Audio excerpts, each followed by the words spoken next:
Boom. Okay, didn't even know we're live. This thing started off a little quickly today. So we're going to talk about blame your aim. So I was reading two things. I was reading something about Steve Jobs and what a lunatic he was for the way that he used to push, his team and others at Apple.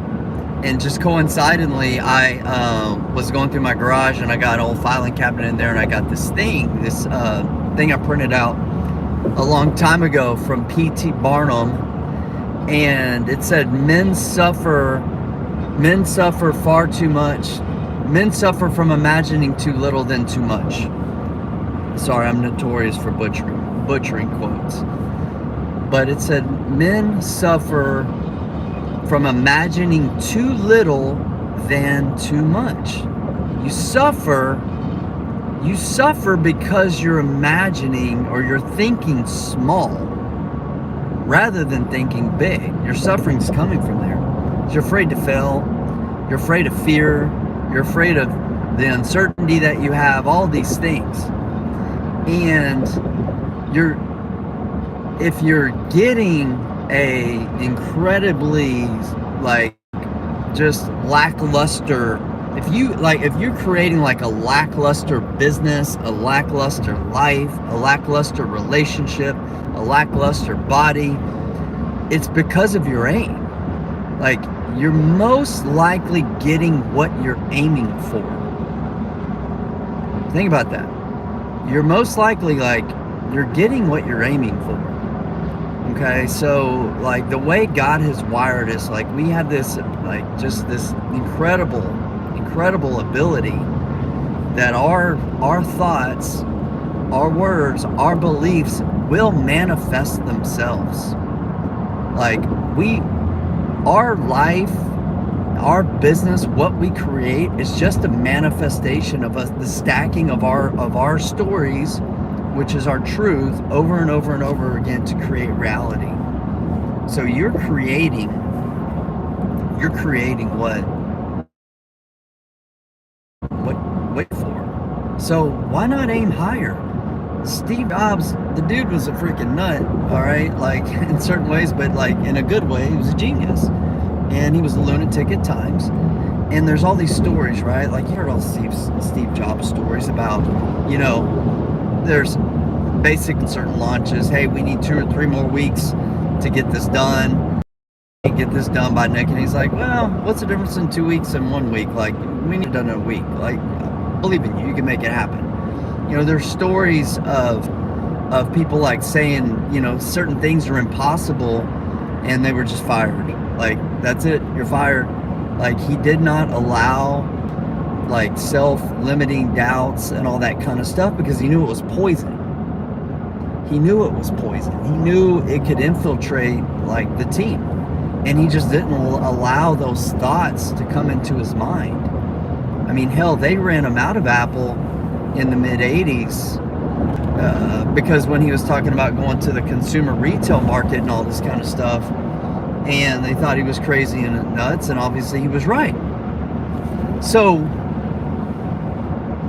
obviously, let's look at the Steve Jobs example and apply it to your life or to your business and parlay that with P.T. Barnum.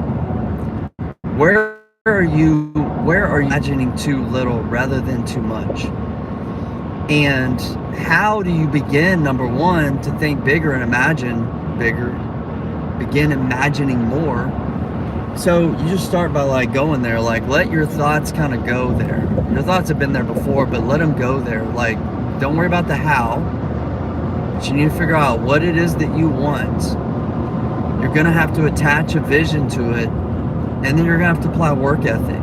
Okay, and at the same time, you have to learn to set aside a lot of your feelings and your emotions, because they're gonna lie to you. They don't want you to imagine too much. They want you to imagine too little, and you're listening to them. They want you to stay in your comfort zone. They don't want you to step into your zone of genius. They want you to stay in your zone of suck. They want you to stay in your zone of mediocrity. These are your thoughts. This is how you are wired. We have to fight it.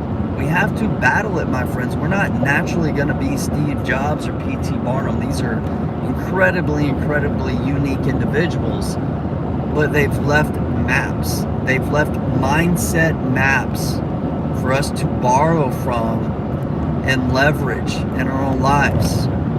So think about where you are imagining way too small. Way too small. How can you aim higher? How can you do something bigger? Set your fear, your stories, your worries, your concerns to the side. Exchange them with a crystal clear, compelling vision of who you want to be, what you want to accomplish. And then you take massive action. Failing forward, you're going to fail, you're going to screw up some stuff, but you keep moving forward. So think about that. Thinking about some of my own stuff. As a matter of fact, I'm inspiring myself as we go on this live YouTube live here. So that's all, my friends. Aim higher. If you aim higher, you will get higher and better results. Aim lower, that's what you're going to get. If you like this, hit like, subscribe, all that jazz. If you're in a place where you are struggling physically, financially, relationally, spiritually, so I help men create breakthrough in their lives that can lead to transformation in those core areas of life, whether it be in your faith, your family, your fitness, and finances. My expertise is on real estate investments. I've been investing for over 18 years. I've done 500 deals. I've kept over a 100% track record of performance with my lenders, and I started everything like being dead broke with a credit card.